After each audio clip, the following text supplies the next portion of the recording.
നമ്മളാരും വഴി സൈഡിൽ കിടക്കുന്ന കാറിൻ്റെയോ മറ്റു വാഹനങ്ങളുടെയോ അകത്തേക്ക് ആരും നോക്കരുത്, നോക്കാൻ പാടില്ല. ആരെങ്കിലും അങ്ങനെ വഴി സൈഡിൽ കാർ ഒതുക്കിയിട്ടുണ്ടെങ്കിൽ, ഇനിയിപ്പോൾ എന്തെങ്കിലും ഹെൽപ്പ് വേണ്ടവരാണെങ്കിൽ അവർ കാറിൽ നിന്ന് ഇറങ്ങി വന്നിട്ട് നമ്മളോട് ഒരു ഹെൽപ്പ് ചെയ്യാമോ എന്ന് ചോദിക്കും. അല്ലാതെ ഒരാളുടെയും വണ്ടിയിൽ പോയി ഒളിഞ്ഞു നോക്കേണ്ട കാര്യം ആർക്കുമില്ല.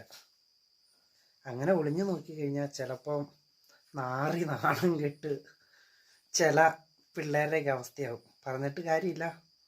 ഈ പിള്ളേരെയൊക്കെ ചെറുപ്പം മുതലേ ഒന്നും പറഞ്ഞു കൊടുത്ത് വളർത്താത്തതിൻ്റെ വളർത്തുദോഷമാണ് ഇപ്പോഴത്തെ തലമുറകൾ പലരും കാണിക്കുന്നത്.